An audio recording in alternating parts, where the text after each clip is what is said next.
aqui é o Beto Mendes do Mogi da Cruzada e eu estou aqui hoje para te apresentar o Dr. Regis Murilo. Quem que é o Regis Murilo?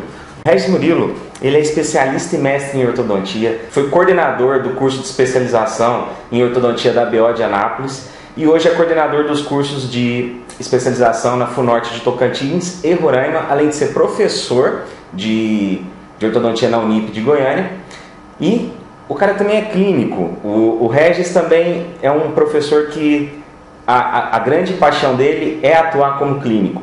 Então o diferencial do Regis é que ele é extremamente habilidoso. Eu tive a oportunidade de assistir a aula do Regis já e ver como que ele tem uma mão boa. Ele tem uma clínica em Goiânia, a clínica dele é super conceituada aqui, e ele tem uma mão excelente, excepcional. E é o que ele mais gosta de fazer. É dobrar fio, é achar a solução do problema do paciente dele. E hoje ele vai estar aqui com a gente para estar falando um pouquinho com vocês, porque ele também faz parte do time de excelentes do Conexor. Então, com vocês, Regis Murilo. Regis, satisfação, viu, você receber a gente aqui. E, bom, Regis, para o pessoal conhecer você um pouquinho, conta pra gente, Regis, um pouquinho da sua história. Como é que você começou nessa história da ortodontia, Regis? Bom, olá pessoal, é um prazer te receber aqui hoje e estar presente aí nesse congresso que acredito que vai ser excelente aí para todos e eu tenho certeza que vamos ver grandes aulas aí no congresso de vocês, né?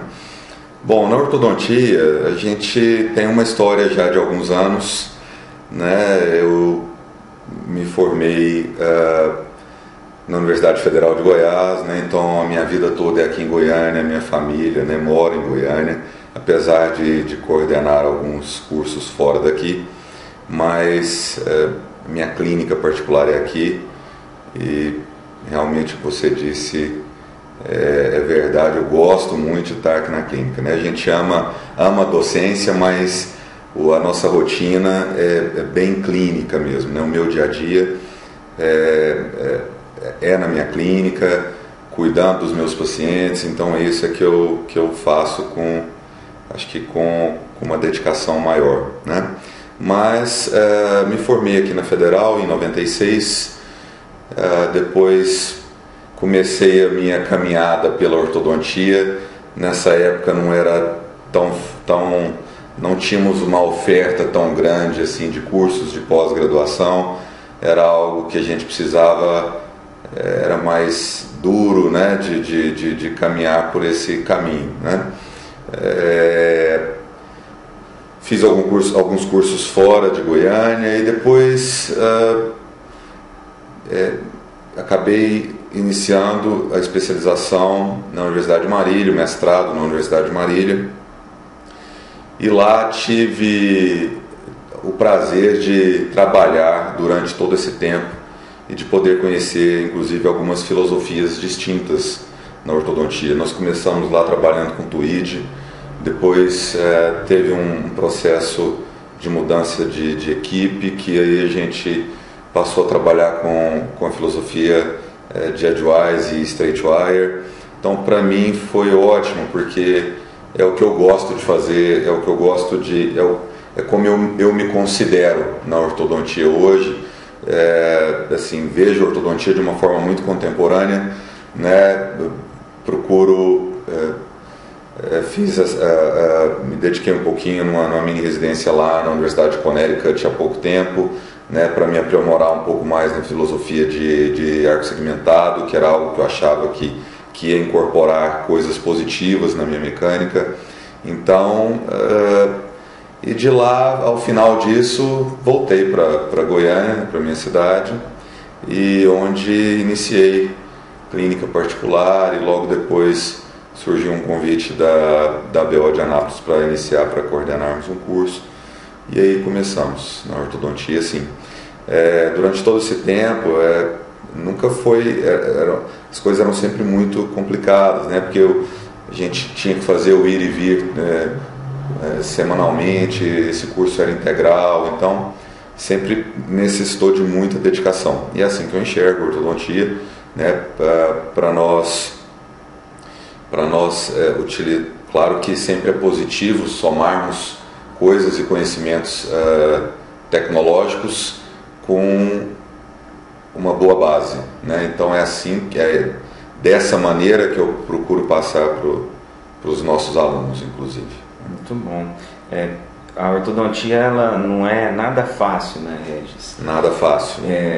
A gente faz porque a gente realmente ama muito isso que faz. Eu também sou apaixonado por clinicar, de resolver o problema do paciente. Eu gosto de dobrar fio, eu gosto de inventar coisas, mas sempre que a gente fala inventar, a gente fala que a gente está inventando, mas não é de qualquer jeito. A gente tem que saber bem os princípios, tem que estar embasado em alguma coisa para estar inventando outra. Exatamente. Né? Não é uma coisa assim. E o legal é que a gente passa mesmo por fases dentro do aprendizado da ortodontia que parece que nunca acaba. Eu tenho 16 anos que eu faço ortodontia e eu sempre estou aprendendo coisa nova. Exato. Sempre estou aprendendo coisa nova. É algo que a gente sempre procura passar assim meio... obviamente que não é essa a intenção, mas sempre com a ideia pai para filho para os nossos alunos, né? Exatamente. Olha, eu sempre digo, tem 17 anos que eu faço ortodontia, né? E acho que não sei nada. Exatamente. E acho que eu estou iniciando. Né? Então, acho que se nós mantivermos essa ideia, essa conduta, vai ser sempre positivo para nós aprendermos mais. Né? Você teve lá com o Nanda, com o Bernstein, os caras são... eles também têm isso, né? Eles já têm... Quantos anos que eles têm? Você tem ideia de quantos anos que Sim, eles têm? na realidade o Bernstein está aposentado lá hoje na Universidade de Connecticut. Então, e quem é o chefe do departamento hoje é o professor Nanda. Sim. Né? E ele... para mim foi um aprendizado muito grande, quer dizer, que a gente estávamos hoje no centro mundial do arco segmentado, né, da filosofia de Bernstein, da filosofia do arco segmentado, e o que fazem lá hoje é muito contemporâneo. Exatamente. Né? Então, assim, fios de altíssima tecnologia, acessórios, tudo que se faz. Hoje tem uma linha de pesquisa lá que eu achei maravilhosa, que é da parte de aceleração de movimentação dentária.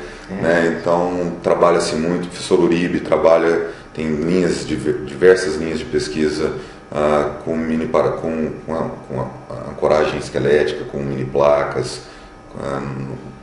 mini parafusos no palato. Então, assim, hoje trabalham dentro da escola, que é o pai do arco segmentado, né? Se faz uma ortodontia muito contemporânea. Isso que é interessante. Então, por ali a gente tem um exemplo, né? Sim. E a gente tem que sempre estar inovando mesmo. A palavra é inovação. Exato. E Regis, conta para o pessoal o que você vai falar no Conexo. Qual que é o tema que você vai abordar no Conexo? Nós vamos falar do tratamento da maloclusão de classe 2 por meio dos propulsores mandibulares. Ótimo. E qual que foi o motivo? Por que você quis... conta pra gente primeiro como que você teve contato com os propulsores. A princípio trabalhávamos bastante, né, nessa época aí de formação, e faz parte também da minha formação, ortopedia funcional.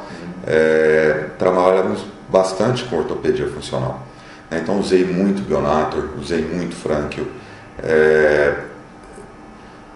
com sucessos e insucessos, né? Então sempre tive uma certa resistência digo crianças, porque, né, é a fase que a gente usa o aparelho, em usar o aparelho, e num determinado momento da minha caminhada aí pela ortodontia, começamos a trabalhar com o aparelho de Herbst, né? Então, o aparelho de Herbst, que foi reintroduzido na ortodontia pelo Punchers na década de 80, né? Começamos a trabalhar com o Herbst e indivíduos em fase de crescimento, mesmo existindo, tendo uma série de publicações, principalmente do professor Panchers, em indivíduos já adultos jovens, né? Mas trabalhávamos com um aparelho de Herbst para o tratamento da maloclusão de classe 2 de indivíduos portadores de deficiência mandibular, né? Então, não usávamos o aparelho de Herbst para tratar indivíduos padrão 1, né? E que era usado, assim, utilizávamos até para esse tipo de indivíduo a ortopedia funcional. Muitas vezes a gente, por um erro de diagnóstico, tratava indivíduos padrão 1 com aparelhos ortopédicos funcionais, né? E depois comum isso. Exatamente, né? Então foi uma mudança mesmo, né, da minha ideia de enxergar o paciente, né, de conceber a face pela disposição do tecido mole. Então a análise social passou a ser preponderante no meu diagnóstico, né? Então houve uma mudança nesse sentido, e tratando indivíduos adultos, né, que houve um aumento da demanda de adultos no nosso consultório, né, e achava que faltava algo para eu finalizar melhor, né, ou o meu diagnóstico inicial me levava a extrações que hoje eu não faria, né, porque hoje eu da face que hoje eu não faria mais, né? E domino também, de repente, a mecânica de tratar com o propulsor sem a necessidade de extrair para corrigir uma subdivisão, por exemplo. Então é fundamental para trabalhar com o propulsor dominar perfil facial, padrões de face. Sim, eu acredito ser fundamental na ortodontia, né, o diagnóstico, porque tratar a maloclusão de classe 2, nós temos variáveis para tratar a maloclusão de classe 2.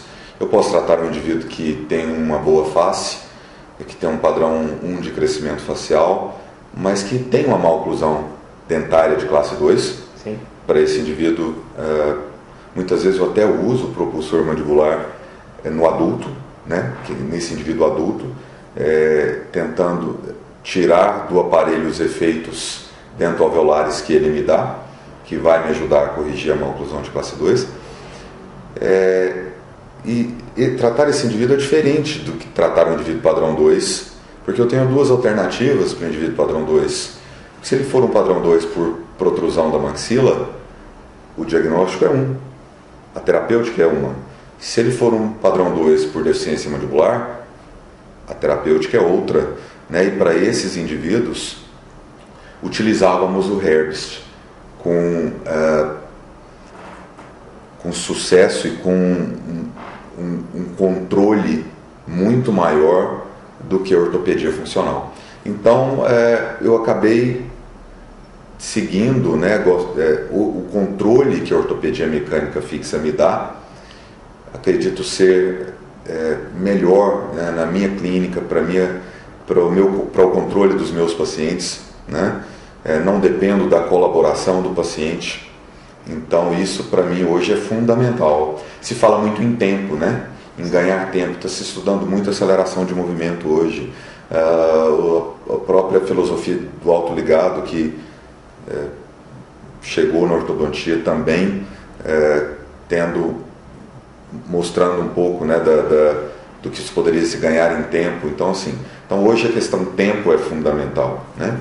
E algo que eu não dependo da colaboração do paciente, para mim, vejo com bons olhos, né? Isso é fantástico. Não depender cada vez mais da colaboração do paciente, para o ortodontista é o céu, né? Além da questão da época de tratar, né? Tratávamos muito indivíduos, tratava muito a classe 2 em dois tempos distintos. E hoje existem controvérsias na literatura, mas vejo que tratar em fase única, principalmente a deficiência mandibular, temos uma recidiva, uma possibilidade de recidiva muito menor e um efeito muito melhor em um tempo menor. Exatamente. E explica para o pessoal um pouquinho, tratar em duas fases e uma fase. Mas alguém que está começando agora na ortodontia está meio... Como assim tratar em uma fase, duas? Estamos falando especificamente de pacientes em fase de crescimento, né? Então são os nossos indivíduos, nossos pacientes em fase de crescimento. O tratamento em duas fases, na nossa visão, ele é instituído quando existe uma discrepância esquelética muito grande. Então o tratamento da maloclusão de classe 2, ele deve ser tratado em duas fases da seguinte maneira. A primeira fase seria na dentadura mista, né? Então é o tratamento precoce, é o tratamento interceptivo do padrão 2 de crescimento. Então, para esse indivíduo, nós tratamos quando o problema está localizado na maxila, ou seja, o excesso de crescimento maxilar. Então, a protrusão maxilar tratamos em duas fases distintas. A primeira fase na dentadura mista, né, onde utilizamos hoje o aparelho o splint maxilar de Turow, né, o aparelho que utilizamos para tratar o excesso de crescimento maxilar, e depois na dentadura permanente o complemento da ortodontia corretiva. E quando o problema está localizado na mandíbula, ou seja, o padrão 2 do indivíduo é por deficiência mandibular, preferimos tratar em fase única, porque o surto de crescimento da mandíbula é um pouquinho mais tardio em relação ao da maxila.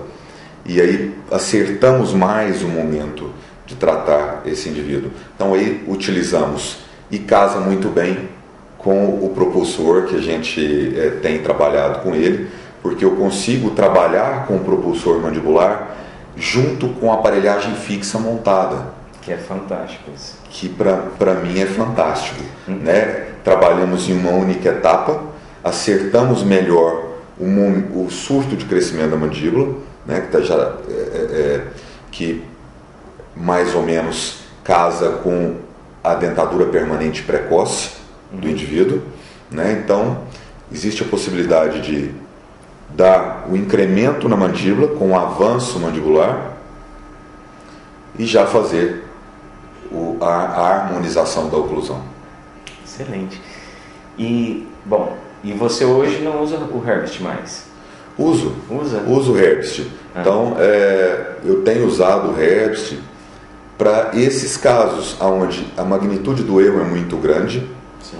E eu tenho usado o Herbst para dentadura mista. Então, quando eu tenho uma discrepância esquelética muito grande, com efeitos psicossociais na criança, mesmo sabendo que não é a minha o meu tratamento ideal, a gente introduz o tratamento em duas etapas. Aí sim eu uso o Herbst nesse primeiro momento de dentadura mista, e depois, provavelmente, se precisar de algum outro avanço em dentadura permanente precoce, no momento da aparelhagem fixa, a gente pode incrementar o propulsor mandibular fixo ainda. E no paciente adulto? Paciente adulto, qual que é a tua escolha? O que você prefere quando vai tratar problemas de classe 2 esquelética mandibular? Sim. No adulto, eu trabalho... existe uma classificação do professor Capellosi, da professora Silvia Braga, Silvia Reis, que da agradabilidade estética da face. Eu gosto muito disso, porque parece simplório, parece simples, mas eu acho extremamente interessante essa classificação de agradabilidade estética da face. Sim. Que classifica a face dos nossos pacientes em faces desagradáveis, aceitáveis e agradáveis. Então, o paciente que é esquelético, que ele tem um problema esquelético na fase adulta, se a face é aceitável, eu sempre vou tratar de maneira compensatória. Se a face é desagradável, eu vou fazer o planejamento ortocirúrgico para esse indivíduo. Ótimo. Né? E se a face é aceitável, ou de aceitável para agradável, o tratamento é compensatório. Porque se ele é padrão 2 e já na fase adulta, ele vai ser 2 para o resto da vida. Exatamente. Já passou a fase de crescimento, né? Ele vai ser 2 para o resto da vida. Então, a face aceitável, né? E dependendo da magnitude do erro ou do tamanho da discrepância, me permite a utilização se tratando de mandíbula, que foi a sua pergunta, me permite a utilização de um propulsor mandibular. E o paciente adulto aceita bem o propulsor? Aceita bem. Sim. Óbvio que ele é um aparelho de fácil adaptação, né? O adolescente aceita melhor, né? Tudo quanto mais jovem é mais fácil para nós, né? Mas mesmo assim eu não tenho tido problemas em relação à aceitação. E o tempo? O tempo que você fica com o aparelho desse instalado? Outro dia você estava conversando comigo, você me deu uma dica que eu achei muito bacana. Você pode falar sobre isso? Sim, claro. No meu protocolo de uso, sempre foi de 6, basicamente o protocolo do Herbst, mesmo para indivíduos adultos. Né? Trabalho dessa maneira durante anos, que é de 6 a 8 meses de tratamento, né? De 6 a 8 meses com o propulsor quietinho na boca, né? Se precisar de algum avanço adicional, fazemos e tudo. Então essas questões, algum acerto de linha média a gente incrementa no aparelho, né? Aumentando um pouquinho no avanço, mas o protocolo de uso era de 6 a 8 meses. E conversando com o professor Nanda esse ano, ele me falou que lá na Universidade de Connecticut que eles usam o Twin Force. É um aparelho diferente do que eu uso aqui, né? Mas com a mesma mecânica. Ele me falou que deixa de 3 a 4 meses. Professor, mas de 3 a 4 meses, o que você quer ganhar do aparelho não são os efeitos dento-alveolares? Eu respondi sim. Em 3 a 4 meses você já vestibularizou o incisivo o tanto que você precisava, você já mesializou posteriores o tanto que você precisava. Então, eu achei isso assim... Eu achei fantástico também. Essa né? informação. Vamos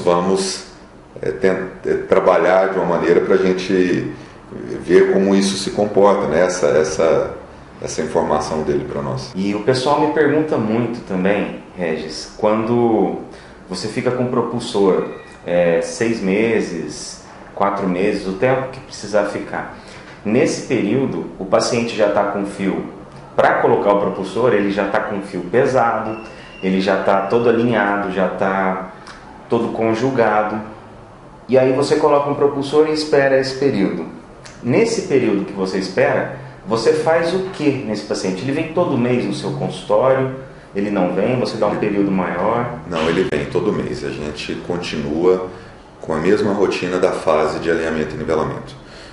Os retornos são mantidos entre 3 e 4 semanas. Existem algumas intercorrências que podem acontecer durante esse período de uso do propulsor. Desde uma banda superior que às vezes não aguentou bem, né, que precisa ser recimentada, a gente procura, isso é raro, né? Então, brackets dos caninos inferiores às vezes podem não suportar, então também pode acontecer esse tipo de intercorrência. O elástico inferior, que a gente mantém um elástico corrente total de um molar ao outro, pode arrebentar. Então são intercorrências que às vezes acontecem que eu não gosto de manter o paciente ausente, longe do consultório durante muito tempo. E você põe o elástico, você pode conjugar também com a manilha? Sim, elástico, sim. As duas coisas? Existe, a gente procura controlar bem, porque a força do efeito de vestibularização dos incisivos inferiores é grande. Então temos um sistema de trava na distal que tem que ser muito bem feito, incrementar às vezes torque na região anterior, conjugado total, elástico total. Então a gente procura reforçar bem essa ancoragem inferior para evitar os efeitos ruins, né? Os efeitos que não são desejados. Ou seja, tem trabalho, assim, todo mês você tem que tem trabalho, ver sim, se está tudo né? A gente verifica, nem sempre removemos o arco, mas quando acontece algum tipo de intercorrência, a gente já remove, confere coordenação, diagramação, reinsere novamente, e aí vamos manter necessidade de um pequeno avanço ou não. Então, às vezes, podemos fazer avanços escalonados. Não necessariamente a gente avança todo o necessário num primeiro avanço ou no momento da instalação do aparelho. Então, porventura, escalonamos esse avanço e aí vamos aumentando o avanço gradativamente. Perfeito. E o aparelho é muito difícil de se confeccionar? Você sempre pede para fazer isso em laboratório? Como que... Existem alguns sistemas hoje no mercado, bons sistemas, né, que podem ser adquiridos. É bom ressaltar que o pai do nosso propulsor, o pai dos propulsores medular é brasileiro, né, o professor Carlos Martins, né, do Maranhão. Né? Então, isso eu sempre que posso gosto de ouvi-lo novamente, né? E existem bons sistemas hoje. O que eu uso particularmente eu mesmo confecciono. Você mesmo confecciona? Eu mesmo confecciono, né? O que a gente usa a gente mesmo confecciona e posso mostrar isso para os colegas no dia na nossa aula do congresso. Por gentileza, né, pessoal? Se puder ensinar isso aí, o pessoal vai ficar muito feliz. É de fácil confecção e podemos, sem dúvida, confeccionar no consultório. Muito bom, excelente. Regis, eu te reconheço como um grande profissional que tem resultados no que faz, que ama o que faz, e eu acho que é isso. Você tem os resultados que você tem hoje porque é nítido a paixão que você tem pelo que você faz. Você fala isso com muita tranquilidade, você não tem medo de não saber também, essa sua busca constante, isso é Sim. muito bacana. E a gente sabe que você não chegou onde você chegou assim, do dia para a noite. Isso levou tempo, a coisa funciona assim. E hoje tem muita gente que está assistindo a gente agora, que está ou começando um curso de ortodontia, e os tempos são outros, são diferentes. Hoje praticamente todos os professores que eu entrevistei falaram, e olha que vocês nem conversaram entre vocês, falaram sobre essa história de quando eu comecei era bem diferente, era muito mais difícil. Hoje em dia eu sei de casos de gente que está no último ano da graduação e já entrou numa especialização. Sim. Já está fazendo sem ter experiência clínica prévia e já está fazendo e acontece que a pessoa faz 3 anos de ortodontia e acha que agora já é ortodontista. Isso não é bem assim, a gente sabe que não é. Então o que eu vejo hoje no mercado são muitos profissionais que às vezes estão até um pouco desanimados com a ortodontia porque não sabe fazer ortodontia direito, acha que é muito difícil e acaba achando que a solução é fazer uma outra especialização ou até fazer uma outra, largar a odontologia e fazer uma outra coisa. Para essa pessoa que está te assistindo agora, que está um pouco perdida ainda na ortodontia, que conselho, que dica que você daria para ela? Imagina que esse cara é teu filho e que ele está lá com 20 e poucos anos e ele está assim, pai, perdi a vontade de fazer isso aqui. O que você diria para essa pessoa, Regis? Olha, eu não me... Realmente o que você disse é verdade, eu não me vejo hoje fazendo outra coisa. Eu realmente amo o que eu faço, né? Gosto muito do que eu faço. Óbvio que a gente sempre puxa a sardinha para o nosso lado, né? Mas para mim a ortodontia é a melhor especialidade da odontologia, né? Mas a ortodontia ela tem uma particularidade. Ela só funciona e tem espaço, e tem muito espaço ainda para todos, com muita dedicação e trabalho duro. Porque é uma especialidade muito dinâmica, que as coisas mudam muito e mudaram muito de décadas, de 2 décadas para cá, né? Então, eu acredito muito na ortodontia, né? Acredito que, e é o que eu falo para os alunos, para os nossos alunos, que a gente fala, né?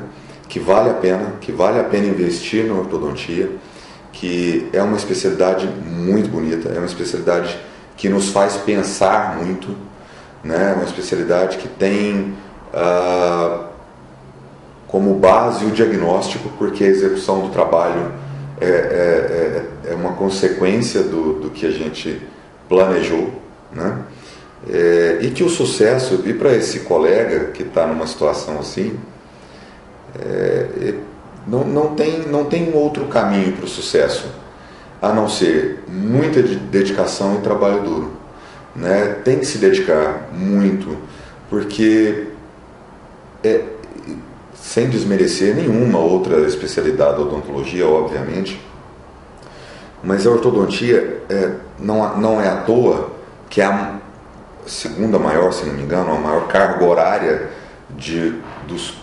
das especialidades de cursos de pós-graduação em odontologia é a ortodontia. Precisa de muita dedicação, você estava me contando esses dias, Regis, eu chego em casa, começo a ler, quando eu olho é 2 da manhã, 3 da manhã, 4 da manhã. Isso acontece conosco frequentemente, né? Por quê? Porque é algo que é envolvente. Sim. É algo que é envolvente. Mas eu vejo que esses colegas que você estava citando estão tendo muita dificuldade porque eles estão se dedicando à ortodontia 2, 3 dias no mês. Apenas os momentos que estão frequentando o curso. E na ortodontia não pode ser assim. Não pode ser assim. Então o caminho do sucesso é realmente a dedicação, é realmente o comprometimento, é gostar do que faz, né? Sempre estar atento aos seus pacientes, ao que você pode fazer para melhorar, para nunca estar acomodado, né? Então essa é a questão. Porque eu sempre, quando eu finalizo um caso, eu olho para o caso assim, onde é que eu podia ter feito melhor? Interessante. Né? Então, onde eu podia ter feito melhor? Mesmo que a gente julgue estar relativamente aceitável, que o caso esteja bem finalizado, né? Então, mesmo sabendo das limitações do caso, mesmo sabendo que existem casos extremamente limitados, e a gente tem que aprender a conviver com isso na ortodontia, né? Mas aonde eu poderia ter feito melhor, ao final ali? Então acho que isso é importante para a gente continuar aprimorando nossos conhecimentos dentro da ortodontia. Muito bom, Regis. Queria agradecer muito a sua participação aqui com a gente hoje. O prazer é todo meu. Acredito que você é uma pessoa ímpar que acrescenta muito na ortodontia, porque além de você ser um excelente profissional que atende o seu paciente, um excelente clínico da ortodontia, você também é um professor excepcional. Eu já tive a oportunidade de assistir sua aula e eu vejo que a sua preocupação é realmente fazer o aluno entender o que você está falando e se fazer entender, que essa que eu achei muito bacana na tua aula. Você explica e você não quer assim, você entendeu? Não, eu soube me fazer entender. O que você me passou foi essa postura.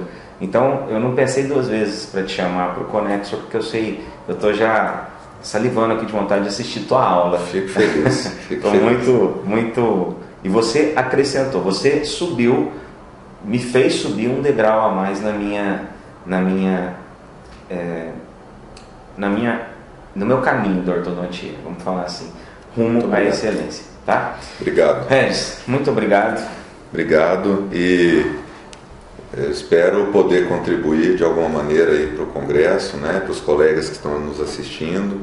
Eu tenho certeza que os convidados, né, pela equipe que está organizando, né, por você, vão contribuir cada um contribuindo um degrau desse, né, eu acho que vai ser fundamental e vai ser importante para essa caminhada nossa em relação ao conhecimento da ortodontia, né? É um prazer, Obrigado. parabéns pela iniciativa. Obrigado, Regis.